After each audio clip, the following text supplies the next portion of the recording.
बहुपाई संकट बहुपाई संकट बहुपाई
नाही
सुख एक हेची ठाई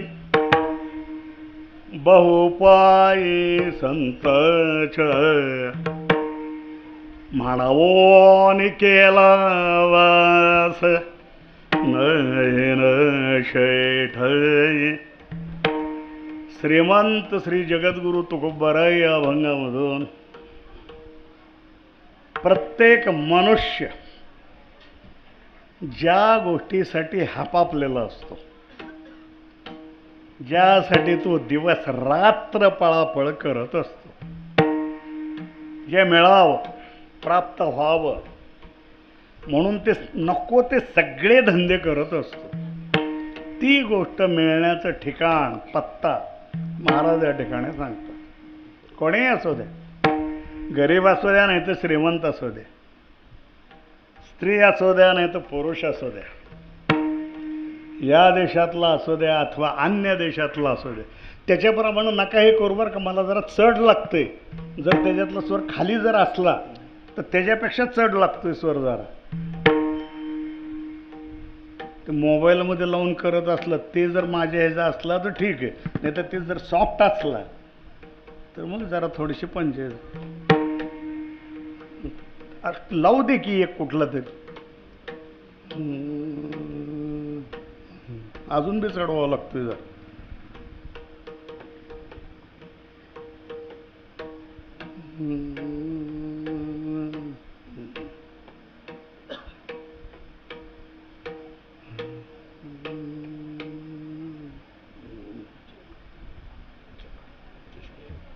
बघते लावून घे विठोबा रघुवाई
दुष्काळात 13वा महिना अधिक महिना ह्याला म्हणायचं.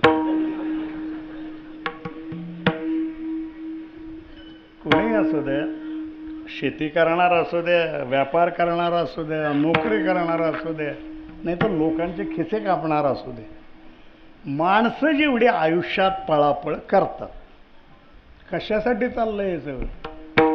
महाराजांना विचारलं तर त्याचं उत्तरही ते सांगतील की आयुष्यामध्ये तुमची आमची धावपळ फक्त एवढ्यासाठी चाललेली असते. प्रत्येकाला असं वाटतं ल्यावे खावे बरे, ल्यावे खावे बरे, असावे सदैव, असावे सदैव. ल्यावे खावे बरे, ल्यावे खावे बरे,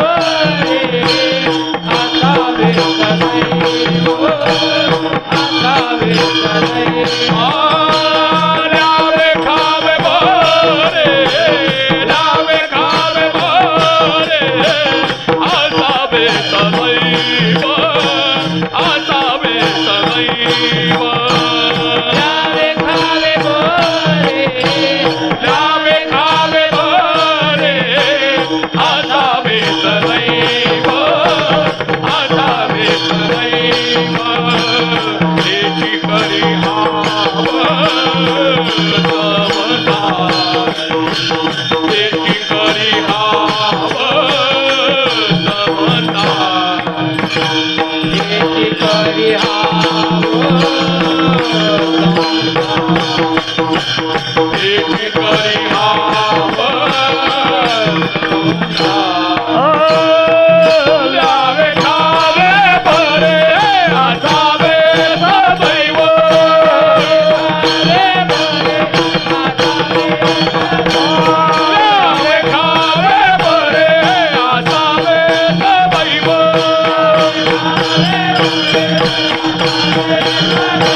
खावे बरे असावे सदैव, हे चिकरी हाव संसारी. प्रत्येकाला खायला चांगलं पाहिजे, अंगावरती घालायला कपडे चांगले असले पाहिजेत, दागदागिने असले पाहिजेत, राहायला एखादा बंगला असायला हवा, बसायला एखादी गाडी पाहिजे, हाताखाली नोकर चाकर असले पाहिजेत. ही प्रत्येक माणसाची अपेक्षा.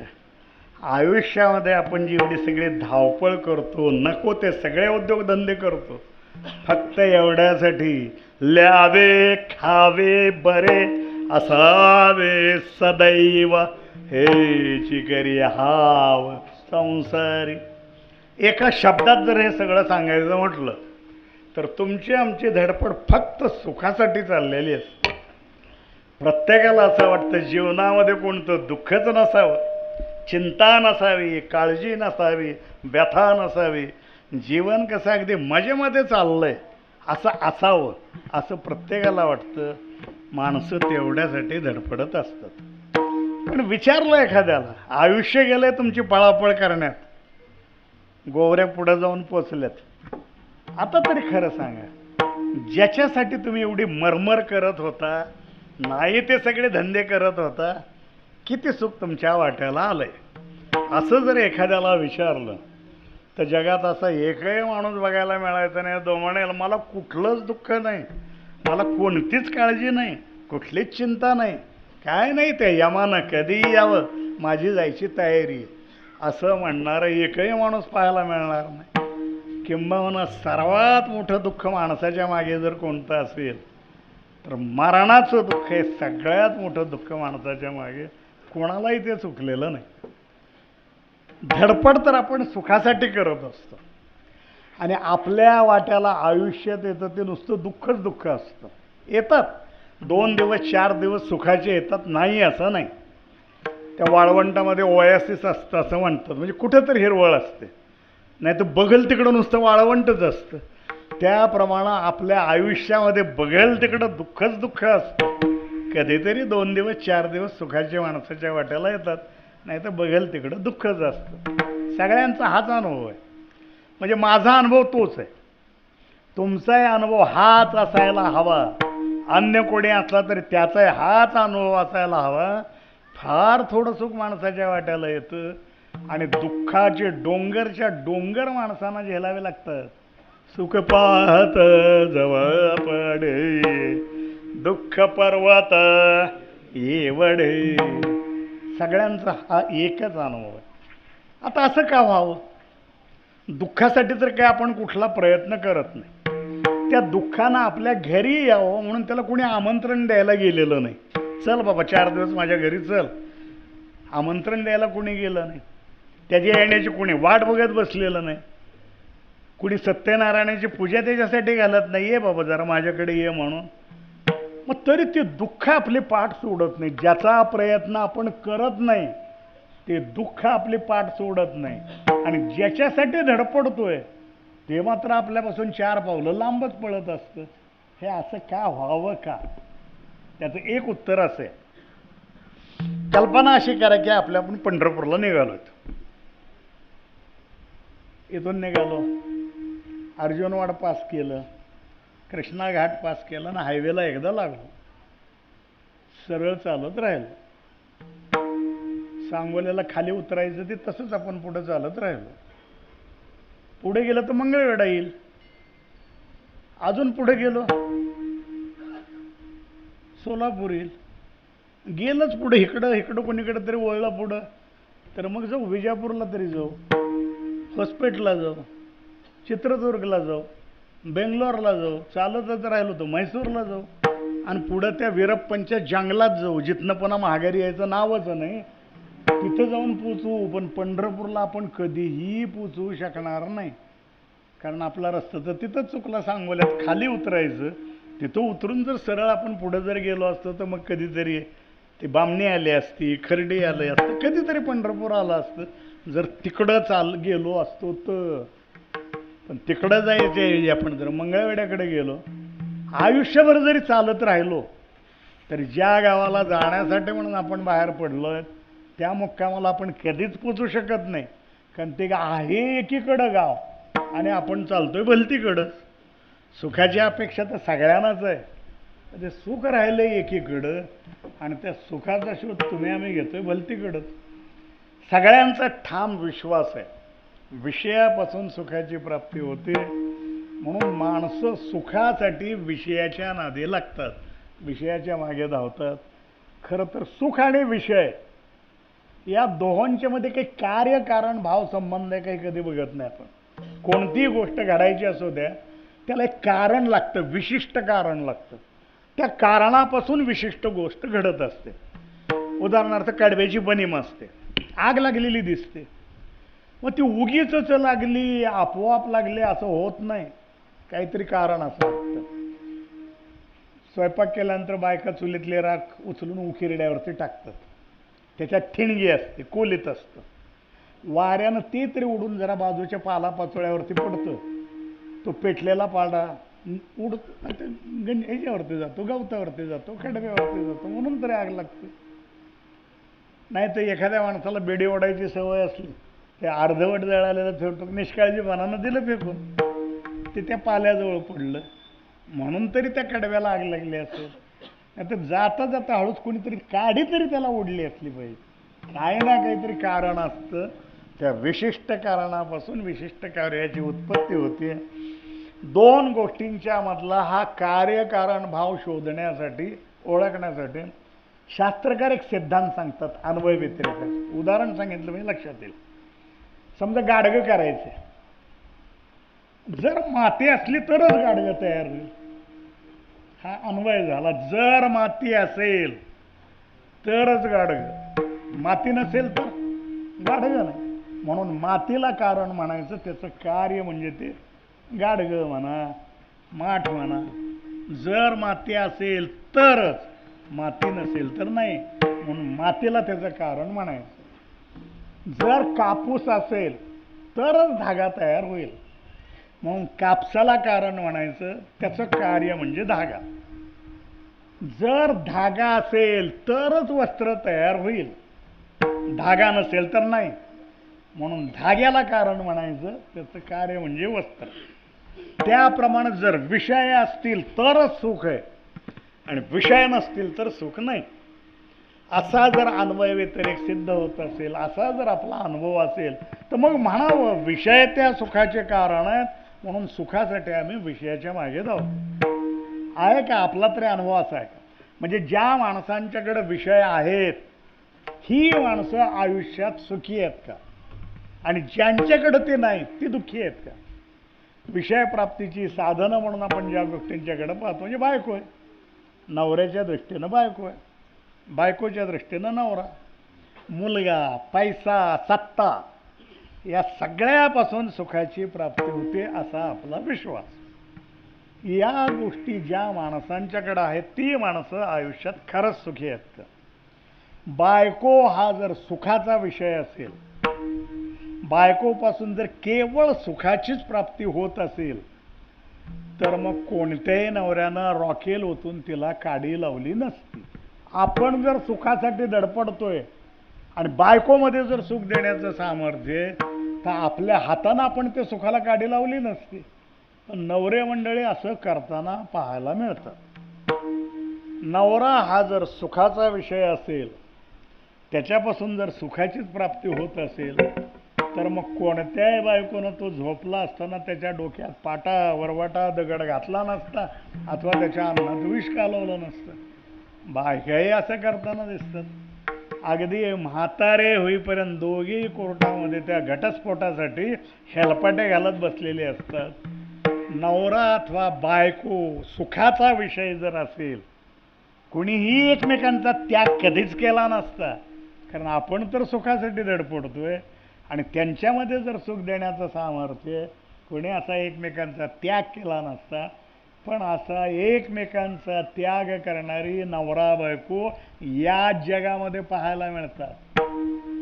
मुलगा हा जर सुखाचा विषय असेल, मुलापासून जर सुखाचीच प्राप्ती होत असेल, तर मग कोणत्याही बापानं पोराला राहू वाटलं तर घरात राहा, नाही तर चालायला लाग, हे मी मिळवलेली प्रॉपर्टी आहे असं म्हणून पोटच्या पोराला घराबाहेर हाकललं नसतं. पण असं पोराला हाकलून देणारे बापही या जगात पाहायला मिळतात. हाकलून देणं फार सामान्य किरकोळ गोष्ट झाली. पोटच्या मुलाची हत्या करणारे बापही या जगात आहेत. पेण पनवेल कुठंतरी घडलेली घटना पेपरमध्ये वाचलेली. बापाची किडनी फेल झाली. डॉक्टरकडे गेल्यानंतर डॉक्टरने त्या ऑपरेशनच्या अगोदरचा खर्च, ऑपरेशनचा खर्च, नंतरचा खर्च लांबलचक यादी सांगितली. बघा म्हणे एखादा डोनर कोण आहे का बघा. शब्दांचे अर्थ आता बदलायला लागलेत. डोनर म्हणजे दाता. कुणाला म्हणायचं? विनामूल्य एखादी वस्तू एकानं दुसऱ्याला दिली, पैसे घेतले नाहीत, तर देणारा दाता असतो, घेणारा याचक असतो, दिलेलं दान असतं. हा किडनी देणारा माणूस मोजून 3 लाख 4 लाख रुपये घेतो एका किडनीचं, तरी त्याचं नाव डोनर. बघा म्हणे कोणी डोनर आहे का? बापानं विचार केला एवढे पैसे कुठले आणायची, परिस्थिती तर सामान्य. त्यानं एक विचार केला, पोरानं जर त्याची एक किडनी मला दिली, त्याचंही काम मागते आणि माझंही काम मागते, म्हणून विचारलं पोराला, तुझी एक किडनी मला देतोस का म्हणून.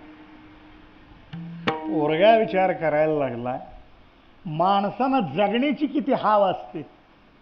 म्हातारा जगून जगून किती वर्ष जगेल. दिली माझी किडनी दिली, किती वर्ष काढल? 2 वर्ष, 4 वर्ष, 5 वर्ष. त्याच्यानंतर का होईना त्याला मारायचंच आहे. माझं तर उभं आयुष्य पडलंय, अजून तर माझं लग्नही नाही काहीच नाही, आणि माझी किडनी देऊन काय करू. तो बापाला म्हणायला लागला, मी अजून कुठं काम मिळालं तर बघतो, जेवढे पैसे कमवून आणता येतील आणतो, तुमच्या हवाली करतो. ज्या वेळेला किडनी विकत घेण्या इतपत पैसा आपल्याजवळ होईल त्यावेळेला आपण ऑपरेशन करू, पण हे माझी किडनी काढायची गोष्ट काही करू नका. मुलाचं उत्तर बापाला सहन झालं नाही. ह्याला जन्म मी दिला, बायको मेली तर ह्याचं हागलं म्हटलं का असेल नसेल ते सगळं मी बघितलं. उपाशी झोपायची पाळी आली तर मी उपाशी झोपलोय, पोराला कधी उपाशी झोपू दिला नाही. आज एवढा 6 फूट उंचीचा झालाय, आणि बापावर ते प्रसंग आल्यावर हे पोरगं जर उपयोगी पडणारं नसेल, मग त्याला घेऊन तरी काय करायचं. रागाच्या भरामध्ये कांदा कापायची सुरी बाजूला पडलेली होती, उचलली, पोराच्या पोटामध्ये खुपसली. पोरगं पुढं मेलं का जगलं मला ठाऊक नाही. दवाखान्यात घेऊन जाईपर्यंतची बातमी पेपरमध्ये वाचली होती, पुढं काय झालं ठाऊक नाही. पोटच्या मुलाची हत्या करणारे बापही या जगात आहेत. महाराज सांगतात, तुका म्हणे सांगू किती,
सांगू किती बाप लेकाशी मरती.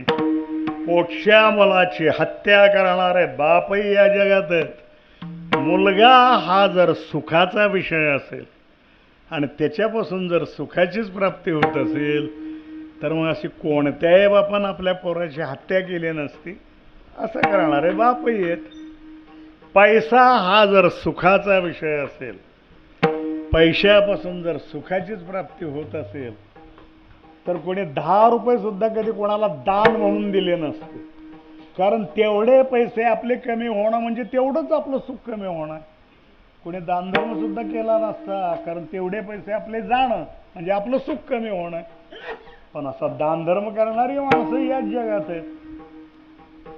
मागे एकदा पुण्याला संचेती हॉस्पिटलमध्ये जाण्याचा प्रसंग आला. बायकांचं काही लवकर संपत नसतं कधी, म्हणून बायकोला काय बोलत बसायचं, बस म्हणलं मी जरा खाली जाऊन येतो. त्या रिसेप्शन हॉलमध्ये आलो.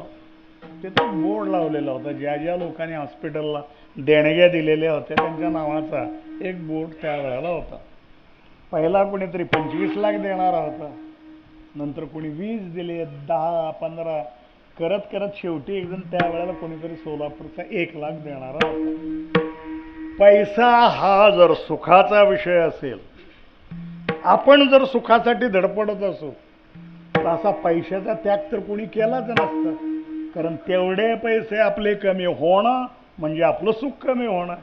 पण असा त्याग करणारे माणसं या जगात पाहायला मिळतात.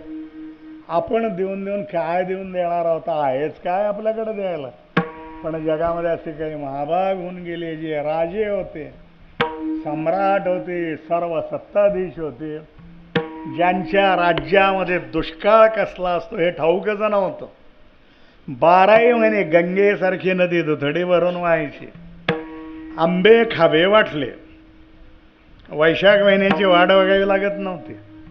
12ही महिने ज्याच्या राज्यातली फळझाडं फुलझाडं सदैव बहरलेली असायची, ज्याच्या प्रासादामध्ये राजवाड्यामध्ये एकीपेक्षा एक तरुण सुंदर स्त्रिया पत्नी म्हणून ज्याच्या सेवेला सदैव तत्पर होत्या, या सगळ्यावरती लाथ मारून जाणारे काही महाभाग होऊन गेले. ज्ञानवराय त्यांचं वर्णन करतात. 18 भर वनस्पती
फुले फळे ओळती बावी त्या पोखरणी नदी गंगा वाहती.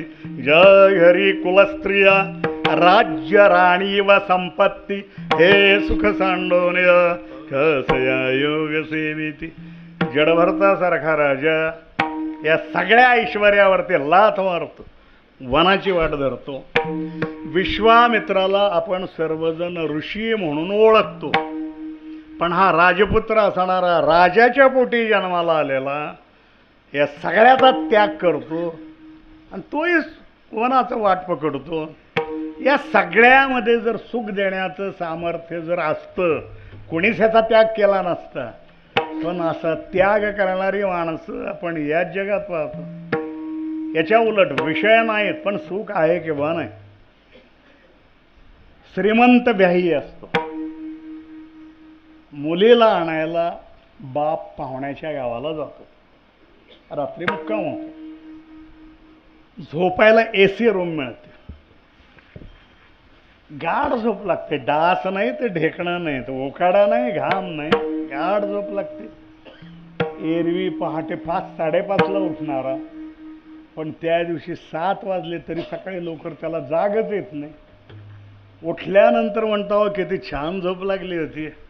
अशी झोप मागच्या महिन्यामध्ये कधीच मला मिळाली नाही. तो जेव्हा असं म्हणतोय किती छान झोप लागली होती, त्या झोपेचा सुद्धा आनंद आहे. म्हणूनच म्हणतो किती छान झोप लागली होती, अशी झोप मला कधी महिन्यात मिळाली नाही. ज्या वेळेला तो गाढ झोपेमध्ये असतो, विषयाचा अनुभव देणारी कोणतीही इंद्रिय त्यावेळेला जागी असत नाहीत. सर्व इंद्रिय लीन झालेली असतात, त्यावेळेला विषय नसतात. पण विषय नसताना सुद्धा सुखाची अनुभूती येते आणि विषय असून माणसं दुःखी असतात. याचाच अर्थ विषय सुखाचे कारण नाही. माती असेल तरच गाडगं, माती नसेल तर नाही. कापूस असेल तरच धागा, कापूस नसेल तर धागा नाही. धागा असेल तरच वस्त्र, धागा नसेल तर वस्त्र नाही. त्याप्रमाणे विषय असतील तरच सुख, विषय नसतील तर सुख नाही. असा जर आपला अनुभव असेल तर मग म्हणावं विषय सुखाचे कारण आहेत, म्हणून सुखासाठी आम्ही विषयाच्या मागे जातो. पण आपलाही अनुभव असा नाही. विषय असून सुद्धा माणसं दुःखी असू शकतात आणि विषय नसताना ते सुखी असू शकतात. विषय त्या सुखाचे कारण नाही. विषयापासून सुखाची प्राप्ती होते ही थोडीशी भ्रामक कल्पना. आणि मिळालंच, विषयापासून सुख मिळालं, अल्पजीवी असतं, तेवढ्याच वेळेपुरतं असतं. श्रीखंड असू द्या नाही तर बासुंदी असू द्या, आनंद कुठपर्यंत असतो? अजून जिभेवरती रेंगाळते तोपर्यंत. जरा पुढं सरकलं, घशात उतरलं, आनंद संपला, तेवढ्याच वेळेपुरतं असतं.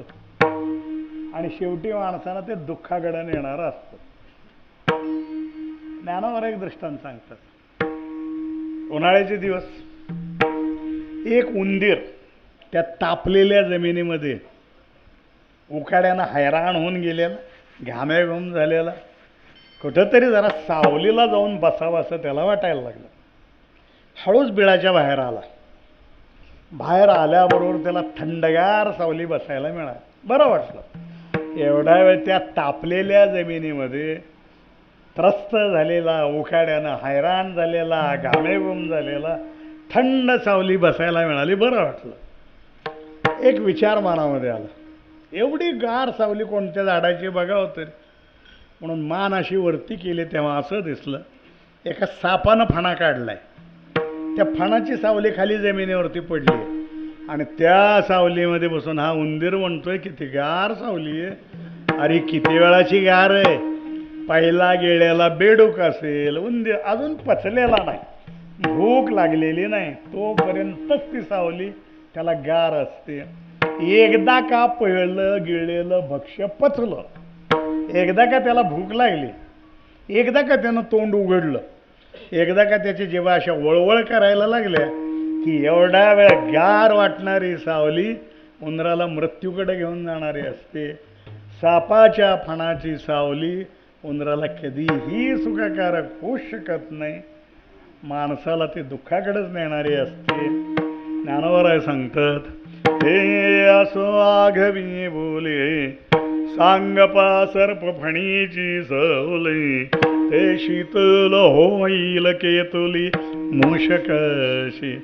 शेवटी माणसाला ते दुःखाकडेच घेऊन जाणार असतं. सगळे संत ओरडून सांगतात की बाबानो नका विषयाच्या नादी लागू नका. पण नाही, तुम्ही आम्ही विषय वाचून जगूच शकत नाही. किती वेदना माणसाच्या मनाला काही काळ विषयापासून लांब राहावं लागलं. काही काळासाठी बायको माहेरी गेली, किती वेदना माणसाच्या मनाला होता. ज्ञानोबराच्या दृष्टांत देऊन सांगतात, जे सारस बिघडित ओया ओहा ओनी वत्स काढित ना तरी भणंग दौडित भाण्यावर. सारस पक्षी नावाचा एक पक्षी आहे, त्याला एक शाप आहे. त्या शापामुळं होतं असं, रात्रीच्या वेळेला एका झाडावरती न मादीला आवाज द्यायला लागतो. त्याला भेटण्यासाठी अत्यंत उतावळी झालेली ती मादी, नराचा आवाज तिच्या कानावरती पडतो. पण त्या शापामुळं होतं असं, नर जर उजवीकडनं ओरडत असेल तर मादीला तोच आवाज डाव्या दिशेनं आल्यासारखा वाटतो, म्हणून ते रात्रभर डावीकडेच घरटा घालत बसतो. मादी डावीकडनं आवाज देत असते, नराला तोच आवाज उजव्या दिशेनं आल्यासारखा वाटतो, म्हणून तो रात्रभर तिकडेच घरटा घालत बसतो. एकमेकांच्या भेटीसाठी अत्यंत उतावळं झालेलं ते तरुण जोडपं. दोघांनाही ठाऊक आहे आपला सहचारी किंवा आपली सहचारिणी जवळ आहे, आपल्याला ते बोलवते, आवाज देते, एकमेकांचा आवाज एकमेकांना ऐकवायला येतोय. पण रात्रभर शोधून सुद्धा जेव्हा त्या तरुण जोडप्याची भेट होत नाही, त्यावेळेला जे दुःख त्या पक्ष्यांच्या अंतःकरणाला होत असेल, एवढं दुःख आपल्या मनाला विषयाचा विरह घडला व्हायला लागतं. पुढचा दृष्टांत सांगतात, व्यालेली गाय असते. अर्थात हे दृश्य थोडं आता दुर्मिळ झालं आहे. आपल्या गायी आता 24 तास गोठ्यात बांधलेले असतात. पण पूर्वीचा काळ ज्या लोकांनी बघितला 50 वर्षापूर्वीचा, त्यांना ठाऊक आहे, पूर्वी गायरा नव्हते आणि मग चरायला ह्या गाई रानामध्ये जायच्या. संध्याकाळ झाली घराकडे परत यायचं. गाईचा मालक व्यालेली गाय जर असली तर ती सगळ्या जनावरांच्या पुढे चालायची. मालक दारात वाट बघत थांबलेला असायचा, कारण गाय आली की काय करणार आहे, सरळ वासराकडे जाणार. जे काही अर्धा लिटर पाव लिटर दूध निघायचं तेही वासराला पाजून मोकळे होणार. मग चहा कशाचा करायचा आणि डेअरीला काय घालायचं. वाट बघत दारात थांबलेला असायचं. गाय आली, वासराकडे जायला लागली की कानाला धरायचं, जिथं दावण असेल तिथं नेऊन बांधायचं. वासरू सकाळी एकदा दूध पिलेलं, अजून त्याला वैरण खायला येत नाही, गवत खायला येत नाही, दुपारपासून भुकेत डोंब उसळलेला असतो त्याच्या पोटामध्ये, सारखं हंबरत असतं. आईला बघितलं की ह्याची धडपड वाढते जरा आईकडे जाण्यासाठी. पण मालकाची जोपर्यंत धार काढायची वेळ होत नाही तोपर्यंत त्या वासराचं धडपडणं तर व्यर्थच असतं. एकदाचा डेअरीचा भुंगा वाजतो म्हणा, मालक हातामध्ये बादली चरवी कासंडे घेऊन येतात, वासराचं दावं सोडतात. आता दूध प्यायला मिळत म्हणून वासरू शेपूट वरती करतं, टाना टाना टाना उड्या मारत आईच्या कासेला जाऊन लागतं. मालक बघत असतो गाईनं पाना घातलाय का नाही. ते गाईनं पाना घातलेला दिसला, वासराच्या तोंडात आपला अंगठा घालायचा, बाजूला ओढायचं, बांधायचं, धार काढायला बसायचं. आता सकाळी एकदा ते दूध पिलेलं आहे, अजून वैरण खायला येत नाही, गवत खायला येत नाही, भुकेनं जीव व्याकुळ झालाय. त्या वासराला आपली आई समोर दिसते, आईच्या सडामध्ये येणारं दूधही दिसतंय, पण भुकेल्या वासराला ते जेव्हा प्यायला मिळत नाही त्यावेळेला जे दुःख त्याच्या मनाला होत असेल, अरे आईनं जो पाना घातलाय हा तुमच्यासाठी घातलेला नाही, माझ्यासाठी तिनं पाना घातलाय. खरं तर त्या दुधावरती माझा अधिकार, भुकेनं जीव व्याकुळ झालेला असावा, समोर आपली आई दिसत असावी, सडातलं येणारं दूधही दिसत असावं, पण जेव्हा त्या भुकेल्या वासराला प्यायला मिळत नाही त्यावेळेला जे दुःख त्याच्या मनाला होत असेल, एवढं दुःख आपल्या मनाला विषयापासून लांब राहावलं तर व्हायला लागतं. पुढचा दृष्टांत ज्ञानोबा सांगतात. 5-6 दिवसाचा उपाशी ग्रहस्थ, पोटामध्ये अन्नाचा कण नाही, कसा तरी धडपडत धडपडत एका गावापर्यंत आला. पुढे गेला, टोलेजंग वाडा दिसला, बाहेर घातलेला भव्य मंडप दिसला, आतमध्ये जाणारी येणारी पोटावरून हात फिरवत येणारी माणसं दिसली. लक्षात आलं की थोरा मोठ्याच्या घरचं काहीतरी कार्य दिसतंय. आतमध्ये बसतो, पंक्ती बसलेली असतात, जरा कोपऱ्यातली अंधारी जागा बघून पंक्तीला बसतो. वाढ सुरू झालेली असते, पक्वान्नाचा घमघमाट सुटलेला असतो. 5-6 दिवसापासून पोटामध्ये अन्नाचा कण गेलेला नाही, तो पक्वान्नाचा वास नाकात घुसला म्हणजे कधी एकदा ही केशवा माधवा म्हणतील, कधी एकदा मी जेवायला सुरू करेन असं झालेलं. मालक जे असतात यजमान, हे पंक्तीमधनं फिरायला लागतात. ही वाढपी मंडळी नीट वाढतायत का नाही हे पाहण्यासाठी, कारण आता काळ बदललाय. पूर्वी आपल्या परड्यामध्ये अन्न शिजायचं, पंक्ती रस्त्यावरती बसायच्या आणि आग्रह करून माणसांना वाढलं जायचं. आता ते कॉन्ट्रॅक्ट बेसिसवरती केटररला जेवण दिलेलं असतं, 400 रुपयाला ताट, 500 रुपयाला ताट. आणि मग समजा त्याला 1000 माणसाचं जेवण सांगितलेलं असलं, तो काय करतो, 900 लोकांचा स्वयंपाक तयार करून ठेवतो. 100 लोकांचं कच्ची तयारी केलेली असते, म्हणजे तांदूळ निवडून ठेवलेला असतो, पाणी उकळायला ठेवलेलं असतं, गरज पडली तर तांदूळ उचलायचा, टाकायचा. त्याचा प्रयत्न असतो ह्या 900 लोकांच्या स्वयंपाकामध्ये 1000 माणसं कशी जेवून निघतील, कारण तिथं नुसत्या प्लेटाच मोजायच्या असतात, कशी उठतील हे तो बघत असतो. वाढप्याला काही सूचना देऊन ठेवलेल्या असतात. लहान पोरं असली तर किती वाढायचं, म्हातारी माणसं असली, तोंडात दातच नसलं तर त्यांना काय वाढायचं नाही, काय नाही, ह्या सगळ्या सूचना त्यांना दिलेल्या असतात. हे यजमान जे असतात ते पंक्तींना फिराय, हे वाढतात का नाही नीट हे बघण्यासाठी पंक्तीतनं फिरायला लागतात. त्या कोपऱ्यात बसलेल्या माणसाकडे यांचं लक्ष जातं आणि त्याचा सगळा अवतार बघितला. दाढीचे खुंट वाढलेले आहेत, डोकीच्या केसाच्या जटा झालेल्या आहेत, गालाची हाडं वरती आलेली आहेत, शरीर सगळं धुळेनं माखलेलं आहे, कपडे जागोजाग फाटलेत. हे सगळं बघितलं की त्याच्या लक्षात येतं हा काही आपला पाहुणा नाही, किंवा आपल्या पाहुण्याचा सुद्धा हा कोणी पाहुणा असू शकत नाही, कोणीतरी भिकारी आहे. आणि असं पाहुण्याच्या शेजारी मांडीला मांडी लावून जेवायला बसलाय, सहन होत नाही. नोकराला बोलवतो, त्या माणसाकडे बोट दाखवतो, त्याला धरा आणि अगोदर बाहेर काढा. हे काय अहिल्याबाईनं सुरू केलेलं अन्नछत्र आहे का? कुणीही यावं, केव्हाही यावं, कितीदाही खावं, कितीही खावं, त्याला धरा आणि बाहेर काढा. तोंडामध्ये आता घास घ्यायचा आहे, भुकेना जीव व्याकुळ झालाय, प्राण कंठाला आलेले आहेत. अशा वेळेला भुकेल्या माणसाला जेव्हा त्या ताटावरून उठवून हकलून दिलं जात असेल, त्यावेळेला जे दुःख त्याच्या मनाला होत असेल, अरे असं कोणता अपराध केलाय, काय चोरी केली आहे, कोणाला काय मारहाण केलंय, काय केलंय, जीव वाचवण्याचा प्रयत्न फक्त केलाय, असं म्हणत म्हणत तुम्ही बाहेर जे आता उष्ट नेऊन टाकताय खरकट, 4 म्हशी त्या खरकाट्यावरती 4 दिवस जगतील एवढं तुम्ही उष्ट बाहेर नेऊन टाकताय. माझ्यासारख्या भुकेल्या माणसांना खाल्ले असते 2 घास, असं कोणतं आभाळ कोसळायला लागलं होतं.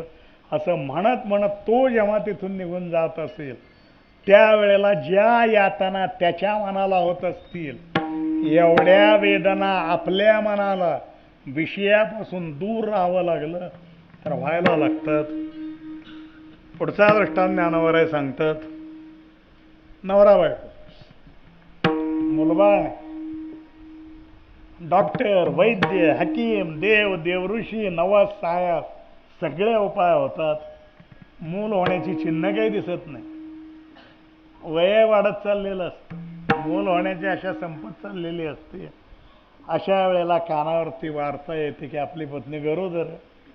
नाही खरोखरच एक दिवस त्यांनी पुत्रिक माणसाला मुलगा होतो. सगळ्यांचं लाडकं ते पोरगं असतं.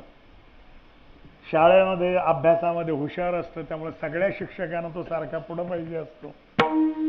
त्याच्याशिवाय कुठला खेळच होत नसतो. म्हणून सगळी मित्रमंडळी सारखी त्याच्या पाठीमागे चल चल चल म्हणून लागलेली असतात. एखादी आजीबाई म्हणा, अरे बाळू मला सकाळपासून कुणी तपकोरे आणून दिली नाही, देतो का आणून? दे आजी, रुपया दे, आत्ता आणून देतो म्हणेल. म्हातारीकडनं पैसे घेईल, दुकानदाराकडे पळत जाईल, तिला तपकीर आणून देईल. लोकांच्या उपयोगी पडणारं, त्यातही जर ते गोरं गोमटं देखणं असेल, आईला किती प्रिय असेल शब्दानं काही सांगता येत नाही. तसं तर एरवी शेंबडा असू द्या नाही तर नक्ट असू द्या, आंधळा असू द्या पांगळा असू द्या, मूल आईला प्रियच असतं.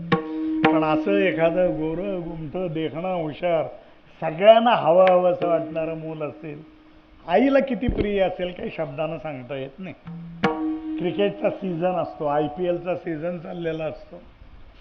गल्लीमध्ये पोरं ही क्रिकेट खेळायला लागतात. दारामध्ये पायऱ्यावरती बसून आई कौतुकानं लेकराचा खेळ बघत बसलेली असते. माझा बाळा कसा खेळतोय, कसा पळतोय. कुणीतरी जरा चेंडू लांब टोलवतो, सिक्सर मारतो. त्या चेंडूच्या पाठीमागे हे पोरगं पळायला लागतो. त्या पाठ मोऱ्या मुलाकडे कौतुकानं आई बघत बसलेली असते. पलीकडनं एक क्रॉस रोड गेलेला असतो, एक गल्ली आडवी आलेली असते. तिकडनं एक टेम्पोवाला चाललेला असतो, हॉर्न वाजवत असतो. पण त्या चेंडूच्या नादी लागलेल्या पोराच्या कानावरती तो काही पडत नसतो. त्या टेम्पोवाल्याला त्या गल्लीतनं पोरगं असं आडवं इकडं पळत यायला लागलं हे त्याला दिसत नसतं. कौतुकानं त्या पाठमोऱ्या मुलाकडे आई बघत बसलेली असते. आणि चौकामध्ये ते पोर गाडीच्या चाकाखाली येतं. म्हातारपणामध्ये झालेलं एकुलतं एक पोरगं. आई कसं तरी लंगडत पळत त्या लेकरापर्यंत पोचते. एकदा फक्त डोळे उघडून बघतं आणि प्राण सोडतं. म्हातारपणामध्ये झालेला एकुलता एक मुलगा जेव्हा आईच्या डोळ्या देखत मरतो, त्यावेळेला ज्या यातना त्याच्या अंतःकरणाला होत असतील, एवढ्या यातना आपल्या मनाला विषयापासून लांब राहावं लागलं तर व्हायला लागतात. शेवटचा दृष्टांत ज्ञानावराय सांगतात, ज्याच्या पुढे आता काही बोलणं संभवत नाही. पाण्यामधला मासा पाण्यापासून असा बाजूला केला सारखा तडफडायला लागतो. काही क्षणामध्ये परत त्याला पाण्यात जर नाही सोडला, जीव देऊन मोकळा होईल. पाण्या वाचून तो जगूच शकत नाही. त्याप्रमाणे तुम्ही आम्ही माणसं विषया वाचून काही जगू शकत नाही. त्या पाण्याविना माशाची जशी तडफड व्हायला लागते, अशी तुमच्या आमच्या मनाची तडफड विषयापासून दूर राहावं लागलं व्हायला लागते.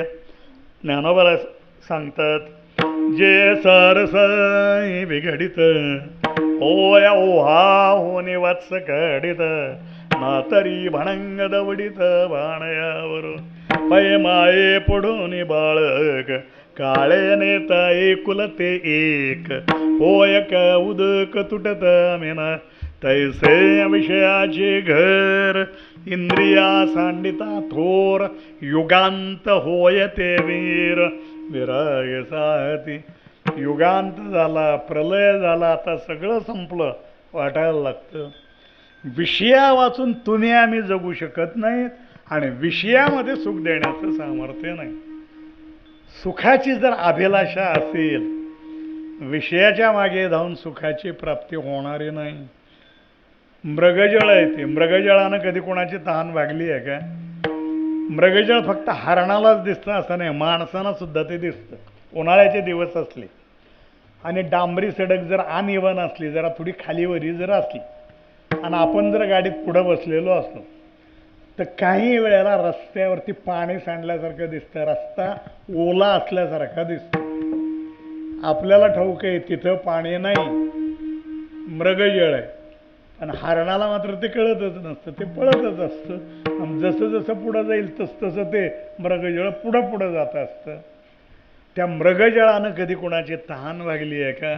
मृगजळाची नदी दुरोने देखो आणि धावे परिगंगोदक न पवेता नेला जैसा तैसे विषय सुख नवेची हित दुःख भोगितो बहुत परी सावधान नव्हे. माणसं आयुष्यभर दुःख भोगतात, सावध काही ते होत नाहीत. महाराज म्हणतात, अरे तुम्हाला जर सुखाची अभिलाषा असेल, विषयाच्या मागे जाऊन सुखाची प्राप्ती होणारी नाही. मी तुम्हाला ठिकाण सांगतो, ते सुख आहे कुठं ते सांगतो, पत्ता सांगतो, मी काय केलं ते सांगतो. म्हणून महाराज सांगतात, सुख एक हेची ठाई बहुपाय संतच म्हणावो आणि केलं नयन शेठाई.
बहुपायी संतज म्हणावो आणि केलं वास नये नये शेठाई.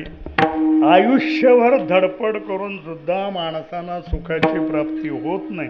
त्याचं आणखी एक कारण, सुख नेमकं कशाला म्हणावं हेच आपल्याला कळत नाही. प्रत्येकाच्या सुखाच्या कल्पना ह्या वेगवेगळ्या, त्या माणसाबरोबर बदलतात, काळाबरोबर बदलतात, देशाबरोबर बदलतात. गणितामध्ये बेपंचे किती विचार, एक पोरगा म्हणतोय 11, दुसरा म्हणतोय 17, तिसरा म्हणतोय 15. डोळे झाकून सांगावं, उत्तर सगळ्याची चूक. गणितामध्ये एक उत्तर जर सगळ्यांचं आलं तरच ते उत्तर बरोबर. प्रत्येक विद्यार्थ्याबरोबर जर उत्तर बदलणारा असेल, उत्तरं चुकीची आहेत. सुखासंबंधी तुमची आमची प्रत्येकाची उत्तरं वेगवेगळी. कल्पना अशी करा, श्रीमंत मनुष्य, गडगंज पैसा आहे, रस्त्यानं जाताना त्याचा तो 4-5 एकरामधला बंगला बघितला, त्याची ती लांबलचक BMW गाडी बघितली, जी माणसानं वाटतं की काय थाट आहे या माणसात, किती सुखी असला पाहिजे.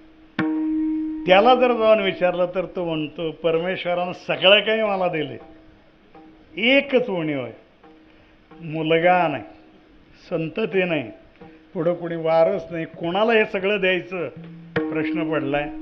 काय नाही, देवानं मला एक मुलगा तेवढा द्या, मग माझ्यासारखा सुखी मीच. म्हणजे ज्याला मूलबाळ नाही त्या माणसाला जर विचारलं सुख कशात आहे, तो म्हणेल मूल होण्यामध्ये आनंद. त्याच्या दृष्टीनं मूल होणं हे सुखाचं लक्षण.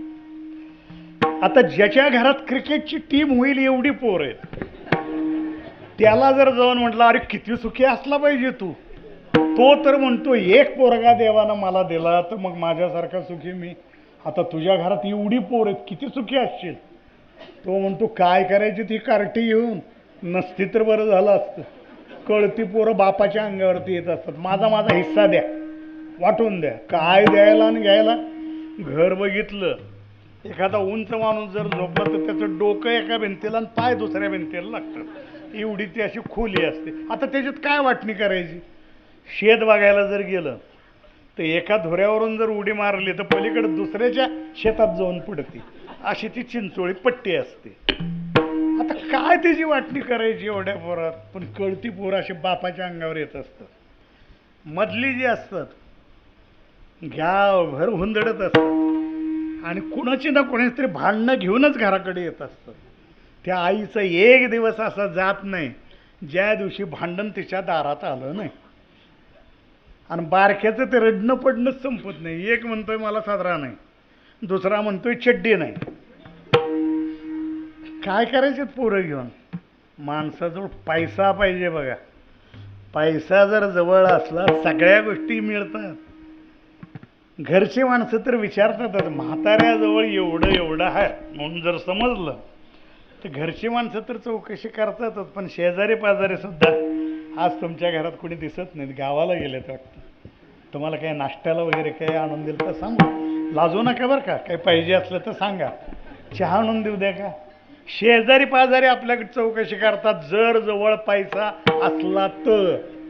ज्या माणसाजवळ पैसा नाही त्याला जाऊन विचारा, तो म्हणेल काय नाही हो, देवाने तेवढी लॉटरी मला लावून द्यावी, नाही तर कौन बनेगा करोडपतीची उत्तरं तरी मला कुणीतरी आणून द्यावीत, मग बघा माझ्यासारखा मीच आहे. म्हणजे ज्याच्याजवळ पैसा नाही त्या माणसाला विचारा, त्याच्या दृष्टीनं पैसा मिळणं सुखाचं लक्षण. बरं ज्याच्याकडे पैसाही मुलंही आहेत त्याला आता किती तुम्ही सुखी आहात. अहो सगळंच आहे तुमच्याकडं, बंगला आहे, गाडी आहे, पैसा आहे, पोरं आहे. एकुलता एक पोरगा, लग्न, सगळ्या गावाला आमंत्रण असतं, इच्छाभोजन असतं. म्हणजे ज्याला जे खाऊ वाटेल ते सगळं तिथं असतं.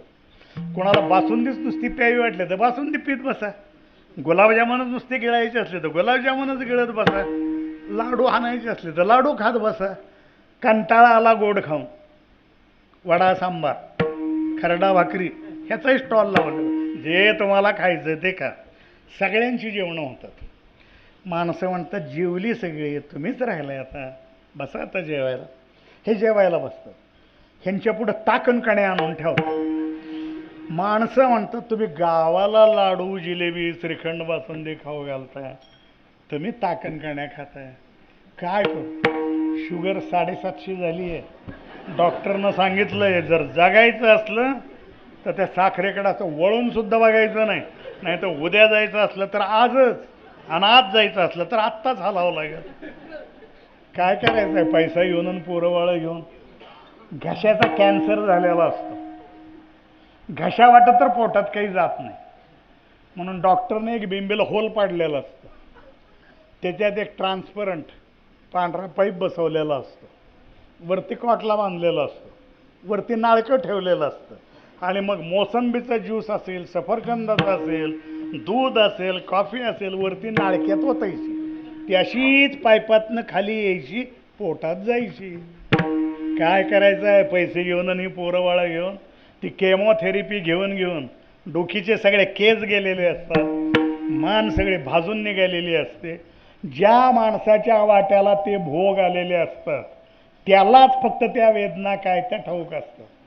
महाराजांचाही दृष्टांत, प्रसूतीच्या वेदना काय असतात, जी बाई कधी बाळंत झालेली असते तिलाच फक्त त्या ठाऊक असतात. जिनं कधी कोणाला जन्मच दिलेला नाही, जी कुमारिका आहे तिच्यापुढे त्या वेदनांचं कितीही वर्णन केलं, त्या वेदना काय असतात ते तिला कळणार नाहीत, पण जिनं भोगलेले असतात त्याला त्या ठाऊक असतात. त्याप्रमाणे ज्याच्या कोणाच्या वाट्याला ही केमोथेरपी वगैरे आली असेल त्याला ठाऊक आहे त्या वेदना काय असतात. त्या माणसाला जाऊन विचार, सुख कशात आहे. तो म्हणाल काय नाही हो, परमेश्वरानं ह्या आजारातनं तेवढं मला बरं करा, मग माझ्यासारखा सुखी मीच आहे. प्रत्येकाची सुखासंबंधीची उत्तरं वेगवेगळी. कशा कशामध्ये माणसाला सुख वाटेल काही सांगता येत नाही. आपली झालेली फजिती कधी चार लोकात सांगायची नसते, तरी पण मी सांगतो. का सांगतो, मला माहिती ती माझी एकट्याची नाही झालेली, तुमची प्रत्येकाची कधीतरी झाली आहे म्हणून सांगतो. त्यावेळेला सोलापूरला होतो, मला चिपळूणकडं जायचं होतं. रात्री 9:15 सोलापूर कराड गाडी. जेवायला बसलो.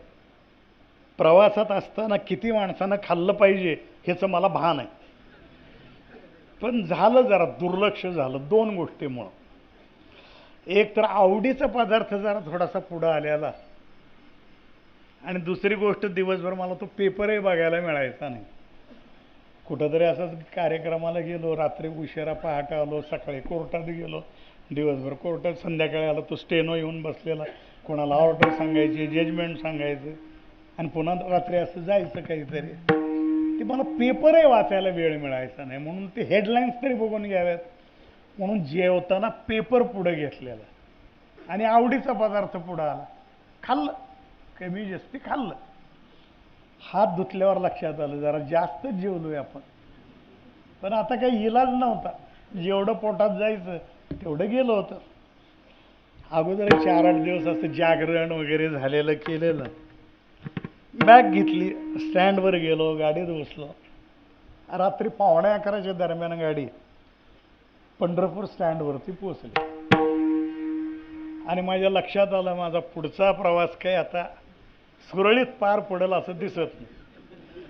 पोटामधनं जे चित्रविचित्र आवाज यायला लागलेले, गडगडाट जे व्हायला लागला, त्या कारगिलच्या युद्धामध्ये सुद्धा असे स्फोटांचे आवाज झाले नसतील असे काहीतरी आवाज पोटातनं ते निघायला लागलेले, गडगडाट सुरू झालेला. आता कसा माझा पुढचा प्रवास व्हायचा ह्या काळजीत नाही. पहाटे 2-2:15 दरम्यान गाडी विटा स्टँडवरती पोचली. विचार असा केला, ड्रायव्हर कंडक्टर जर चहा पाण्यासाठी खाली उतरत असते, एक 10 मिनिटं जर गाडी थांबणार असेल, त्या 10 मिनिटात आपला कार्यभाग उरकून यावा, म्हणजे निदान पुढचा प्रवास तरी आपला काहीतरी जरा सुरळीत होईल.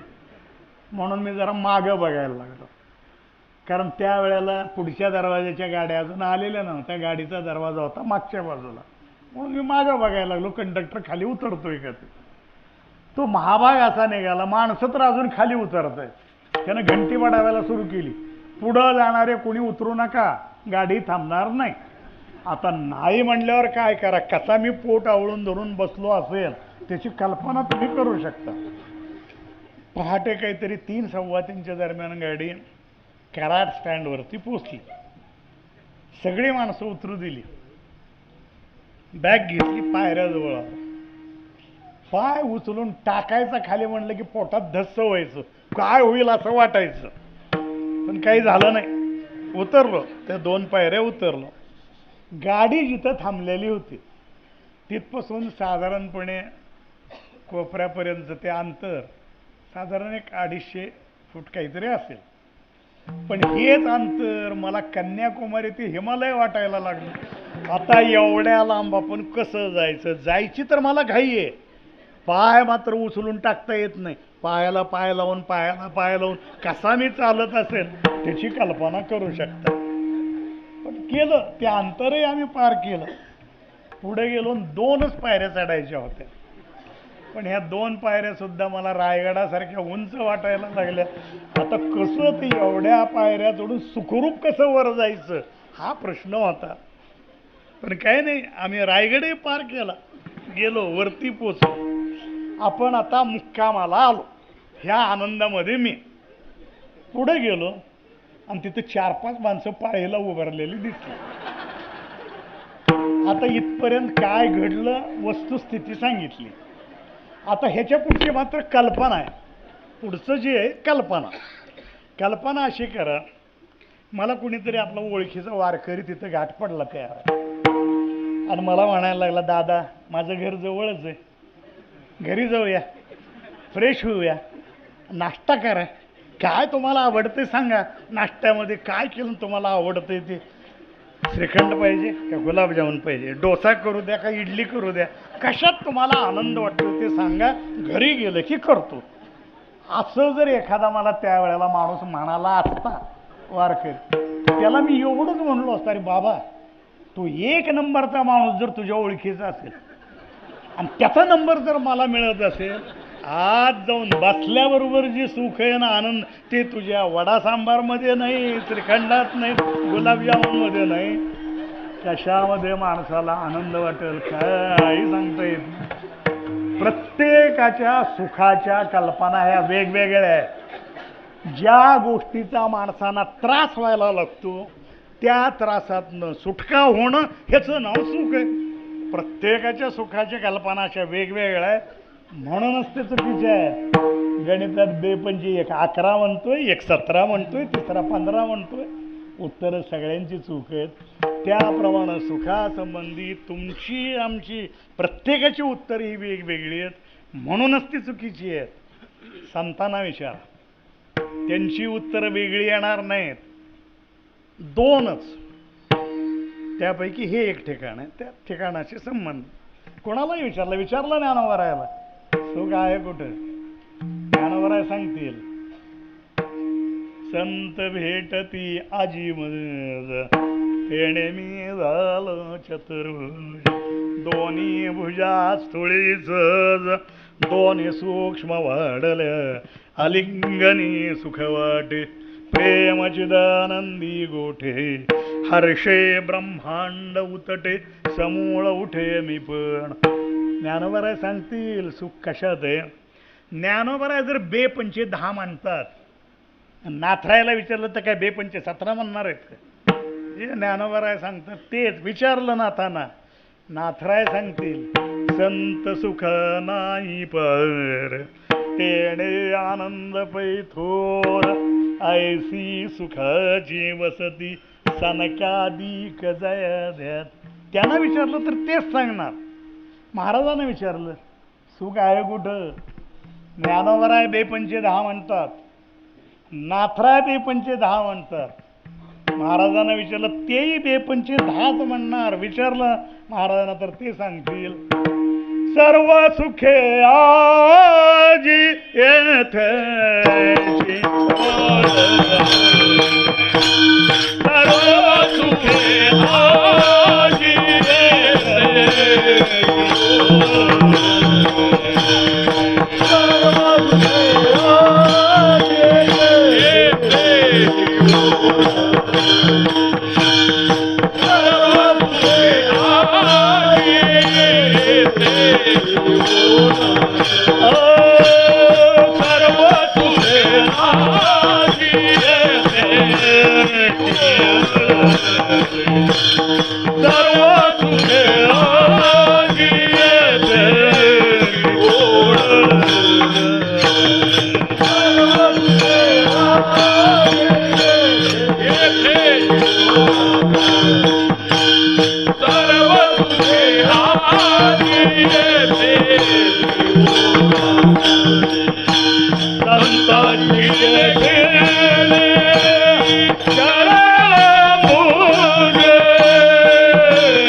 सर्व काळ होतो आठवीत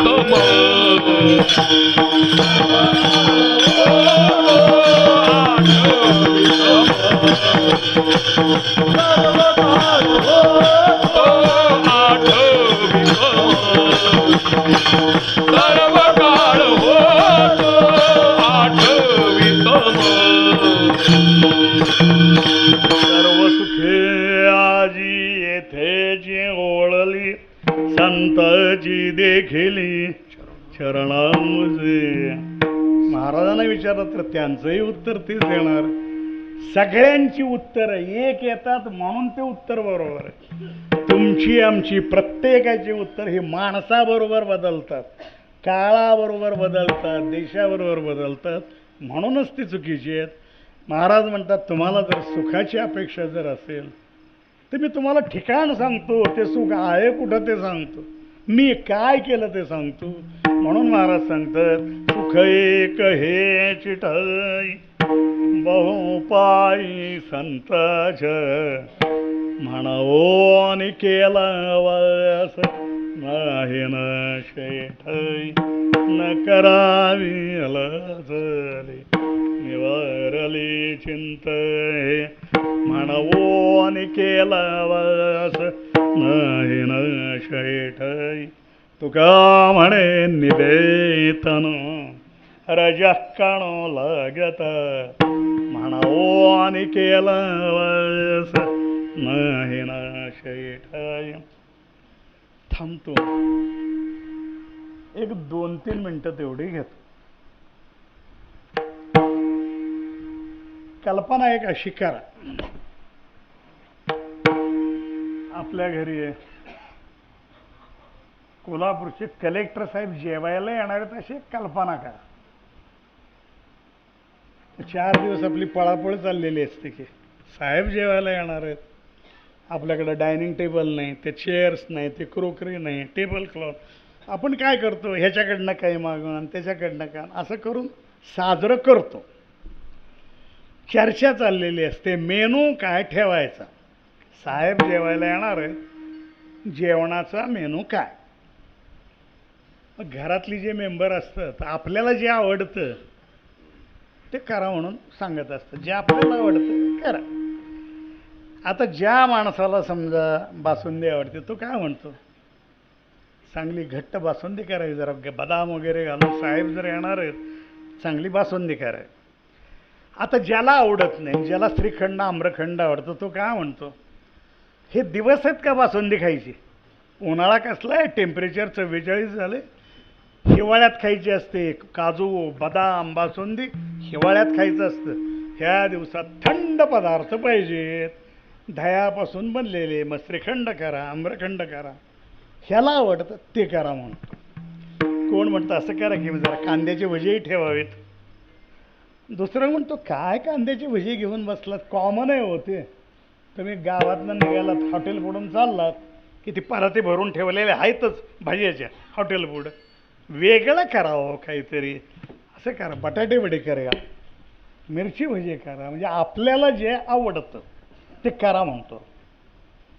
पण ज्याला जेवायला बोलवले त्याला काय आवडतं ह्याची चौकशी नाही करत, आपल्याला आवडतं ते करा. पण जो जेवायला येणार आहे त्याला काय खायचंय काय नाही, काय पथ्य, त्याची चौकशी नसते. पंढरपूरला जायला काय सध्या गर्दीच गर्दी. पंढरपूरला बायकांना अर्ध तिकीट झाल्यापासून आणि 75 वर्षाच्या वरची सगळे फ्री झाल्यापासून एस टीला गर्दीच गर्दी. कधीही जा. आता या 8-8 तास 10-10 तास पाळीला थांबावं लागतं. ज्याच्यासाठी आपण एवढा वेळ ताटकळत उभा राहतो भेटीसाठी, त्याला नेमकं आपण कुठं गेलेलं आवडतं, त्याच्याकडे गेलेलं आवडतंय का दुसऱ्या एखादं कुठलं ठिकाणी तिकडं आपण गेलेलं त्याला आवडतं. कुणीकडे गेलेलं त्याची चौकशी आपण करत नाही, आपल्याला आवडतंय. चला पंढरपूरला आहे, सुट्टी आहे, चला निघा. पण ज्याच्या भेटीला जाऊन आपण 8-8 तास 10-10 तास थांबतोय त्याला नेमकं आपण कुठं गेलेलं आवडतं. मिळवा राहायला विचार म्हणजे ते सांगतील. यात्र्यालंका पुरा येती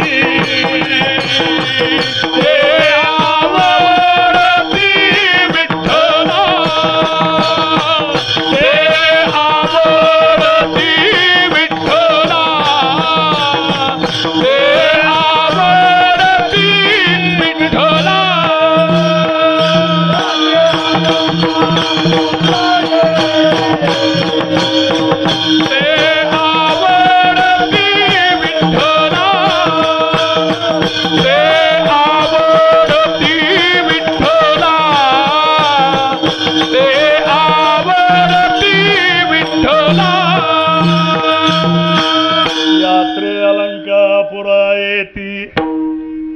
ते आवडती विठ्ठल, पांडुरंगे प्रसन्नपणे दिधले देणे हे ज्ञान. भूवैकुंठ पंढरपूर, त्या पंढरपूरला पृथ्वी तलावरचं वैकुंठ म्हटलं जातं, पण त्याच्याही पेक्षा अधिक महात्म्य त्या आळंदीचं आहे. भूवैकुंठ पंढरपूर त्याहुनी थोर महिमाया, निळा म्हणे जाणूनी संत येती धावत प्रतिवर्षी. सगळ्या संतांना हे ठाऊक आहे म्हणून सगळे धावत पळत जातात. देवाला सुद्धा आपण आळंदीला गेलेलं जास्त आवडतं. बरं एवढ्याचसाठी जायचंय असंही नाही, कारण तर अनेक आहेत. का आळंदीला का जायचं? आपल्याला ठाऊक नाही आपले पूर्वज कोण कुठे गेले माहिती नाही. गृहीत धरू थेट वरती स्वर्गातच गेलेत असं गृहीत धरू, माहिती नाही कोण कुठं जाऊन पडलाय तो. समजा एखादा कोणीतरी नको तिथं जाऊन खितपत पडलेला असला तर त्याला त्या घाणीतनं बाहेर कुणी काढायचा? आपले पूर्वज आहेत म्हटल्यानंतर आपण त्याचे जर वंशज आहोत, आपलीच जबाबदारी आपल्या पूर्वजाला त्या घाणीतनं बाहेर काढायची. दुसरे तर काय कोण्या भानगडीत पडणार नाही.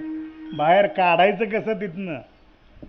पूर्वी एक जण होऊन गेला, आपल्या पूर्वजाच्या उद्धारासाठी स्वर्गात गेला आणि तिथनं गंगेला घेऊन खाली आला. त्यावेळेला बाकीच्यांचा त्याच्या पूर्वजाचा उद्धार झाला. आता आपल्याला कधी हे सगळं जमाव? आपल्याला तर इथल्या इथं गावातल्या गावात देवळात लवकर जाणं होईना, पंढरपूरला जाणं होईना, त्यानं कधी जावं तिकडं वरती? सोपा उपाय ज्ञानोबरायाला पंढरायानं दिलेलं ते वरदान आहे. जो करील याची यात्रा,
करील याची यात्रा, तो तारील सकळ गोत्र.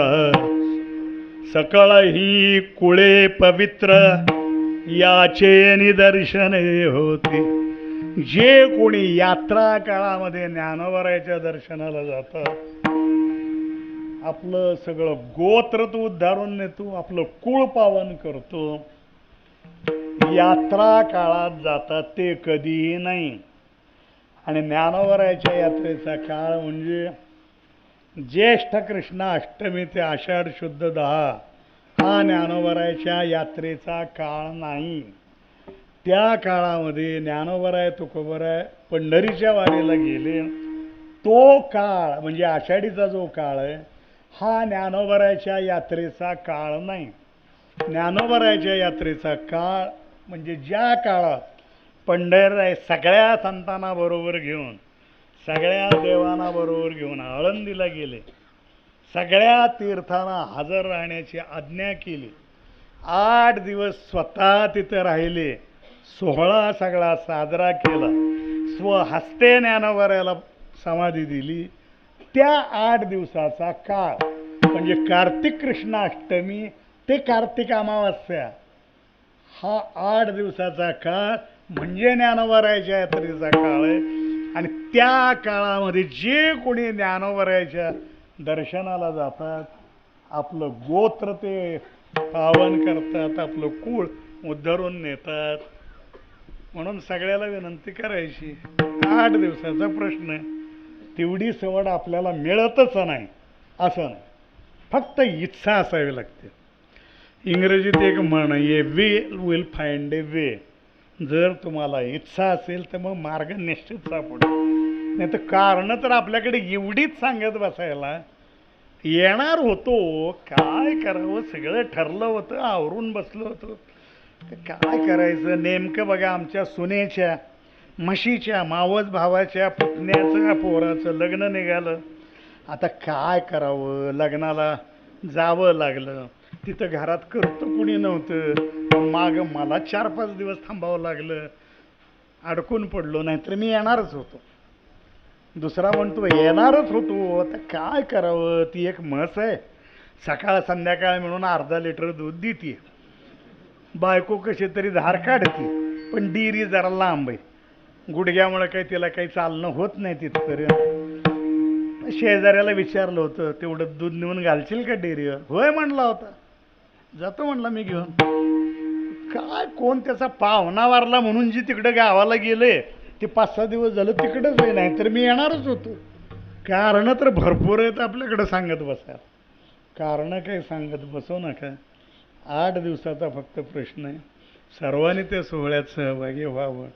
आपण कार्तिक शुद्ध पौर्णिमेला निघतोय, अष्टमीला आळंदीला पोहोचतोय. वास्कराचे मूळ पुरुष मल्हापापा यांच्या पुण्यतिथीचा तो दिवस आहे.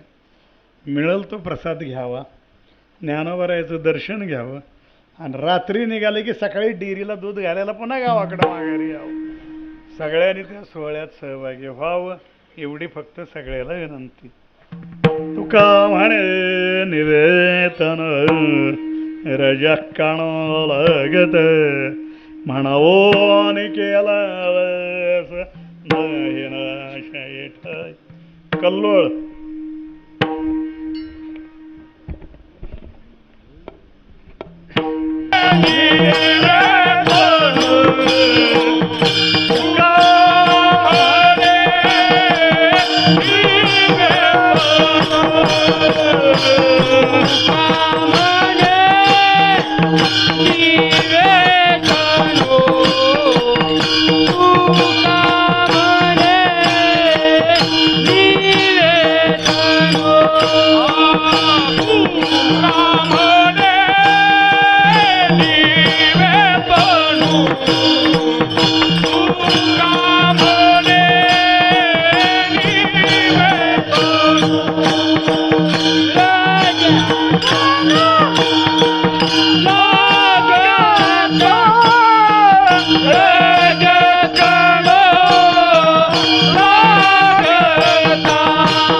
Let's go!